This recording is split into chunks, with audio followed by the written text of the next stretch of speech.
Victor Harlow was a man who seemed to have everything: wealth, influence, and a reputation that commanded both fear and respect.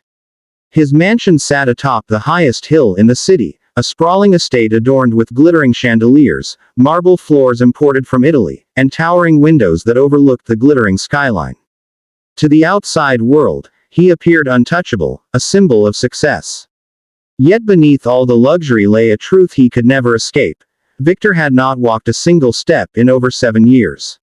An accident had stolen his ability to move from the waist down, leaving him confined to a sleek, custom-made wheelchair. Though he had spared no expense seeking out the world's best doctors, specialists, and treatments, nothing had worked. Over time, his hope crumbled, replaced by bitterness. He became cold and cruel, his words sharp as knives. His parties were lavish, not because he enjoyed them, but because they distracted him from his despair and reminded everyone else of his power. That night, his grand ballroom was filled with laughter and music.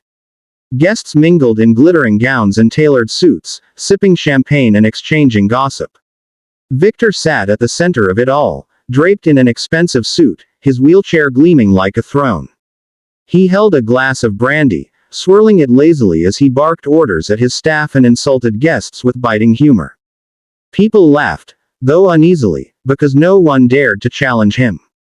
Then, amidst the swirl of silk and gold, a figure appeared who didn't belong.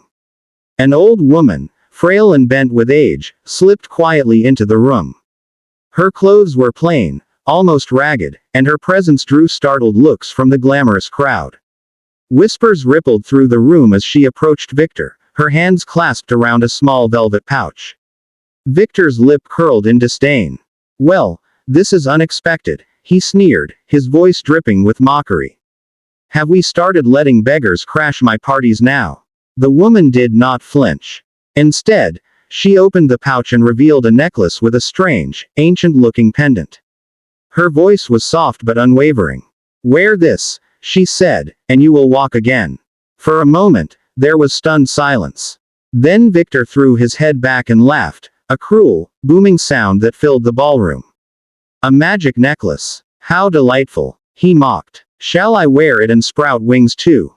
The guests joined in his laughter, but it faltered when Victor, still smirking, placed the necklace around his neck, and felt the faintest tremor run through his lifeless legs. Victor couldn't sleep that night. Long after the last guest had left and the mansion had grown silent, he sat alone in his study, staring at the strange necklace lying on his desk. The faint tremor he had felt in his legs during the party haunted him. It had been so subtle, he almost thought he'd imagined it, but the sensation had been real, undeniable. For 7 years, his legs had been nothing but dead weight, and suddenly, for a brief, electrifying moment, they had moved. At first, Victor tried to dismiss it. He told himself it was a trick of the mind, some illusion caused by alcohol or stress. Yet, as the hours passed, doubt crept in. The old woman's calm words echoed in his head: "Wear this, and you will walk again." He couldn't understand why, but those words refused to leave him. The following morning, Victor awoke with a strange sense of anticipation. He dismissed his staff early, claiming he wanted privacy, and wheeled himself into his private gym, a room that had been untouched for years. Dust coated the equipment like a thin gray shroud. With trembling hands, he placed the necklace around his neck once more. For a long moment, nothing happened. Then, like a spark catching in dry tinder, he felt the tingling sensation again. It was faint but stronger than before, running down his thighs and calves. His heart pounded in his chest. He gripped the sides of his wheelchair, breath quickening. Could it really be happening? Driven by desperation, Victor decided to test it. He slid from the wheelchair onto the padded floor, his body shaking with both effort and fear. Once on the ground, he tried to move his legs. At first, nothing. Frustration welled up, and he nearly gave up, until his left foot twitched. Just a fraction of an inch, but it was enough to make him gasp aloud. This can't be real," he whispered, tears stinging his eyes. From that moment on, Victor became obsessed. Every day, he returned to the gym, wearing the necklace and pushing himself harder. At first, it was only small movements, a toe flexing, a knee bending slightly. It was grueling, humiliating work. His muscles, long unused, screamed with pain. More than once, he collapsed in exhaustion, his face pressed against the cold mats. But he refused to stop. Each day, he forced himself to repeat the exercises, stretching, lifting, pushing, even when progress was almost invisible. Slowly, agonizingly, he began to notice change. His legs trembled longer, lifted higher. His balance improved, just a little, but enough to give him hope. As weeks passed, a pattern formed. Victor began to wake up at dawn, perform his exercises, and track his progress with meticulous precision. This routine became his obsession. The man who once mocked the idea of discipline now lived by it. And somewhere deep inside, he began to realize the truth. The necklace wasn't doing the work. He was. It was his effort, repeated day after day, that was breathing life back into his legs. But still, he kept wearing the necklace, a symbol of possibility, a reminder of that first night when hope had sparked back to life. By the end of the second month, Victor did something he hadn't done in years. With Mark's trembling hands steadying him, he rose from his wheelchair and stood, his legs shaking violently, sweat pouring down his face, but standing nonetheless. In that moment, the memory of his past laughter came rushing back. He had mocked the old woman and her gift, but now he felt only gratitude, and an unshakable determination to prove everyone wrong. The night of the gala arrived, and Victor's mansion glittered like a palace. Every inch of the sprawling ballroom gleamed. Polished marble floors reflected the glow of crystal chandeliers, and fresh arrangements of rare white roses filled the air with their delicate scent. Guests in designer gowns and tailored suits mingled, sipping champagne and exchanging hushed gossip. The Harlow Gala was the most prestigious event of the year, and everyone who mattered was there. For months, Victor had been absent from public life. Rumors swirled like wildfire. Some claimed he had fallen gravely ill and was near death. Others whispered that despair had finally consumed him and that he had locked himself away, too bitter to be seen. No one truly knew the truth, that behind the closed doors of his mansion, Victor had been fighting a private war with himself, step by painstaking step. The grand double doors at the top of the staircase were closed, and all eyes kept flicking toward them. Mark, Victor's loyal aide, stood nervously near the entrance, wiping sweat from his brow. He knew what was about to happen and felt his chest tighten with both pride and fear. Suddenly, the music softened, and a hush fell over the crowd as the double doors swung open. At first, there was only shadow. Then Victor appeared, standing tall at the top of the staircase. The effect was electric. Gasps rippled through the ballroom. Someone dropped their champagne glass, the sharp shatter echoing through the silence. For 7 years, every guest had only seen Victor seated in his grand wheelchair, untouchable yet broken. And now, there he was, standing on his own 2 feet. Victor's heart pounded, his hands trembling slightly at his sides. His legs quivered beneath him, weak but holding. He reached out and gripped the polished banister, taking his first step downward. The motion was slow, deliberate. His foot slid slightly on the smooth marble, and for a heartbeat, the crowd collectively held its breath. Then he steadied himself and took another step. And another. Whispers filled the air, spreading like a wave of disbelief. How is this possible? Someone gasped. It can't be. Another murmured. Is it some kind of trick? Victor ignored them all. His focus narrowed to one thing. The stairs beneath his feet. Each step was a battle, his muscles burning, his lungs heaving, but he refused to stop. His necklace gleamed under the chandelier light, catching the eye of everyone present. By the time he reached the halfway point, the room had fallen utterly silent. Even the orchestra had stopped playing. Victor paused there, chest rising and falling with effort, and then raised his head to face the crowd.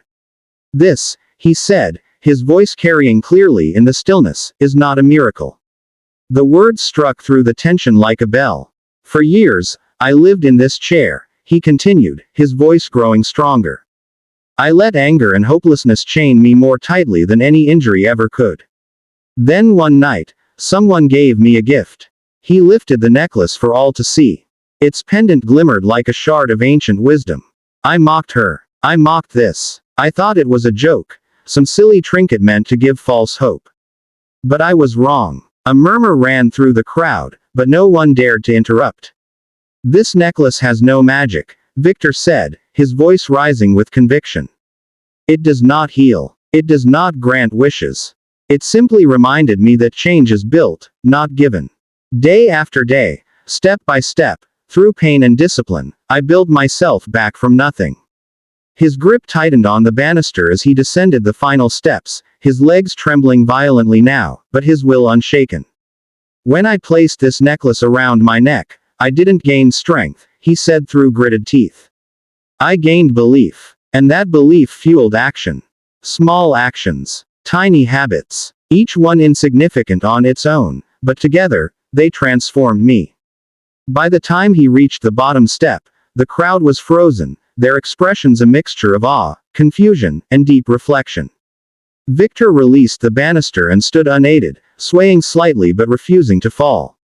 He raised the pendant high above his head. Tonight, I stand before you not as a man healed by magic, but as proof that persistence is stronger than fate. This necklace didn't make me walk again, I did.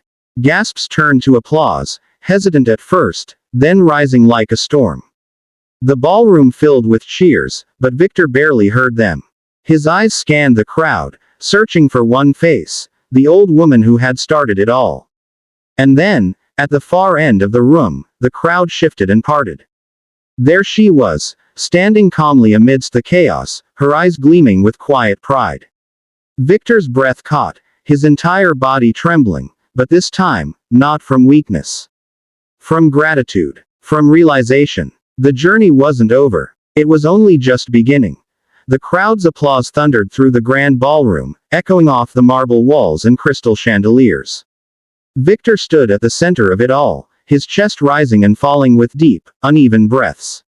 His legs trembled beneath him, but they held. For a moment, he simply stood there, savoring the impossible reality of what he had accomplished. Just a year ago, he had been a broken man, bitter and confined to a wheelchair, drowning in despair and rage. Now, he was standing tall, not just before the crowd, but before himself. The applause faded to hushed murmurs as Victor's gaze locked on the old woman. She moved toward him slowly, the sea of guests parting instinctively to let her pass. Her steps were calm, measured, her face lined with age yet glowing with something almost ethereal. Victor's throat tightened. He could hardly breathe as memories of their first meeting came rushing back. The mockery, the laughter, the way he had dismissed her as nothing more than a foolish old mystic. When she stopped just a few feet away, the room seemed to fall utterly silent. Victor's voice cracked as he spoke. You, he whispered, his hands trembling at his sides. You were right. That night, I thought you were giving me a trick, a cruel joke to play on my misery. But you gave me something far greater. The old woman smiled gently, her eyes warm with understanding. I gave you nothing but a symbol, she said softly, her voice carrying easily through the room despite its quietness. The strength, the will, the power to change, that was always within you. The necklace was never magic, Victor. It simply reminded you to act, to believe, to fight for yourself when no one else would. Victor swallowed hard, his vision blurring with tears he could no longer hold back. He took a step forward, unaided, and then another. Each movement was a victory in itself. When he finally reached her, he embraced her, a single tear sliding down his cheek. The room erupted again into applause, louder this time, but Victor barely noticed. In that moment, the only thing that mattered was the quiet, steady heartbeat of gratitude between them. Pulling back slightly, Victor looked into her eyes. Thank you, he said hoarsely. For planting the seed of hope when I had none left. You gave me my life back. The old woman shook her head. No, she corrected gently. You gave yourself your life back. I merely handed you the key. You built the habits, you fought the battles, you took the steps, one at a time. Never forget that the true magic lies not in objects, but in daily choices. Victor turned slowly to face the crowd. The entire ballroom was silent now, the guests watching him with wide, tear-filled eyes. Many of them had come expecting nothing more than a night of luxury and entertainment. Instead, they were witnessing a miracle, not of magic, but of discipline and perseverance. Raising his voice so all could hear, Victor declared, "Every one of you has chains you think you cannot break. Maybe they are visible, like mine once were. Maybe they are hidden, known only to you. You wait for miracles, for someone to save you. But salvation does not come from the outside. It comes from the habits you choose to build every single day." He held up the necklace, letting it glint in the chandelier's light. "This necklace is nothing but metal and stone. What made me stand tonight were my actions, repeated, relentless, sometimes painful, always difficult. Small choices, made over and over, until they became who I am. That is how real change happens. That is how the impossible becomes possible." The silence in the room was profound, thick with emotion. Victor could see the impact of his words etched on every face. Many guests had tears in their eyes, their expressions reflecting a dawning realization that they, too, held the power to transform their lives.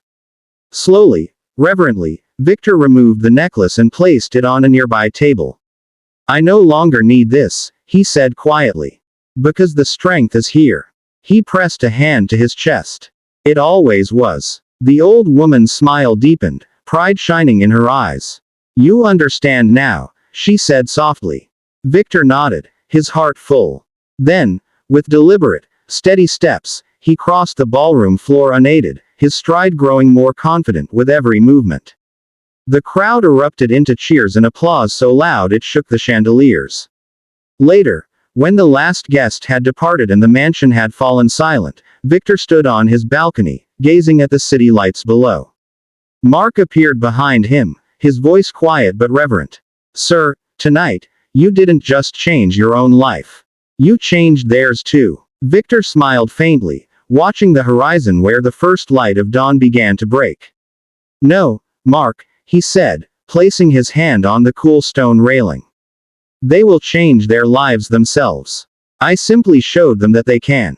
As the sun rose, bathing the world in gold, Victor took one final, steady step forward, a man reborn not by magic, but by the power of his own choices.